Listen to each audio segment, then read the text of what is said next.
Salut à tous, cinquième numéro de la saison 3, à la une de Transport Vert.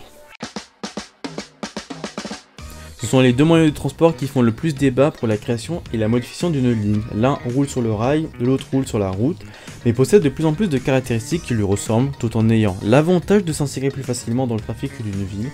Aujourd'hui, on parle du débat dans le transport urbain entre le bus et le tramway. C'est Théo, et bienvenue dans Transport Vert.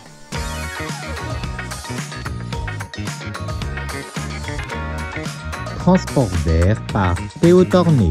Ravi de retrouver dans Transport Vert, l'émission où on parle de transport et on confronte deux mobilités. Aujourd'hui, pour terminer cette troisième saison, on va parler d'un débat qui se fait très régulièrement quand on décide de mettre en place une toute nouvelle ligne ou qu'on doit transformer la ligne en autre moyen de transport, car devenue trop surchargée. Avez-vous la réponse ?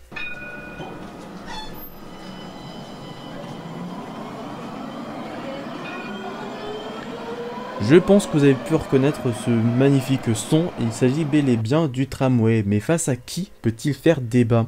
La réponse est le bus, et plus particulièrement le bus électrique en mode BHNS.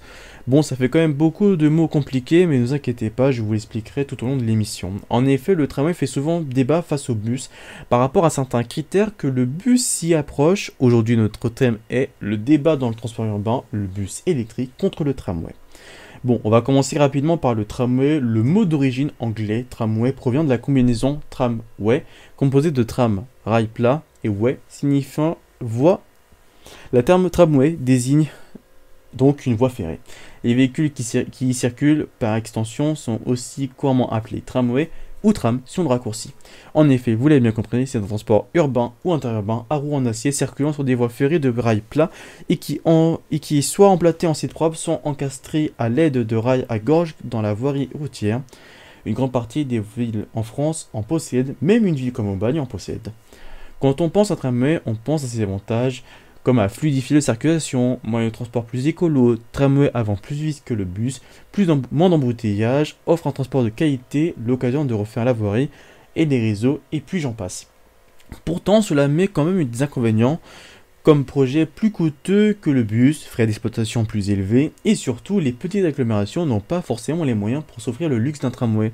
Et oui, cela coûte cher quand on y pense.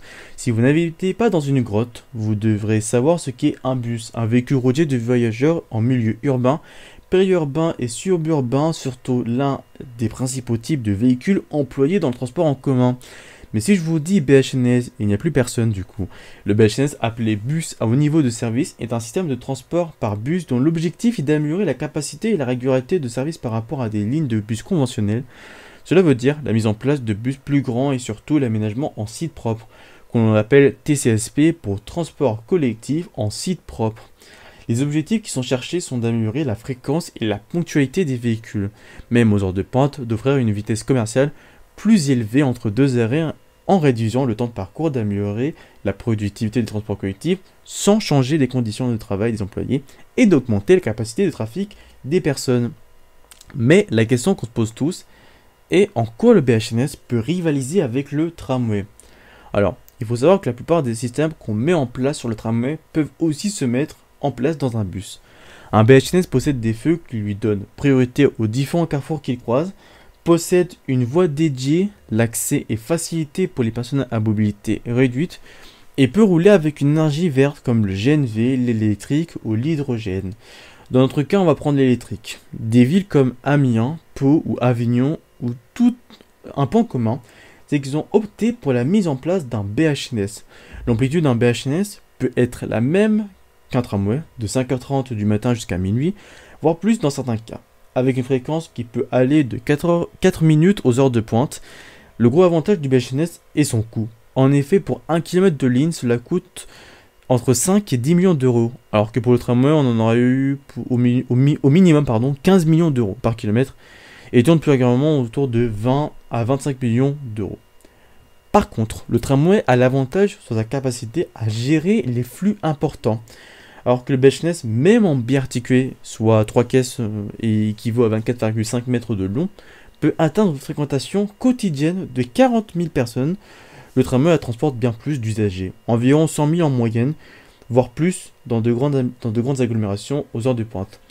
Sans compter que sa durée de vie est de 35 et 40 ans, dépasse largement celle d'un bus, 15 à 20 ans maximum pour un bus. Mais si on prend la globalité, le choix du BHNS ou du tramway doit s'opérer en fonction des territoires à couvrir, des usages en place et des infrastructures à mettre en place. Dans de nombreuses communes, l'architecture d'un centre ancien empêche d'installer une solution de transport lourde comme le tramway, alors que le BHNS s'impose alors comme une solution idéale car moins contraignante et tout aussi efficace. Au contraire, sur certains axes importants et très fréquentés, le tramway a tout son sens. Par ailleurs, la plupart des agglomérations mêlent les deux solutions afin de faciliter la mobilité du dernier kilomètre ou la multimodalité. Avignon inaugure aussi ainsi ces deux lignes BHNS en même temps que son tramway. Lyon, Lille et bientôt Montpellier à l'horizon 2025 ont elles aussi adopté des lignes BHNS afin de compléter leur réseau, notamment en direction de la périphérie. Maintenant, dès que vous avez des consultations pour décider entre BHNS et un tramway, vous savez quoi choisir. Voilà, vous êtes maintenant des as de la mobilité. Fin de ce transport vert et de la saison. Les précédents numéros sont retrouvés sur podcast.rinfo.fr. C'était Théo. Ciao tout le monde. À l'écriture, au micro et au montage de cette émission, Théo Torné. AR1 Podcast, écoutons le monde d'aujourd'hui et celui de demain.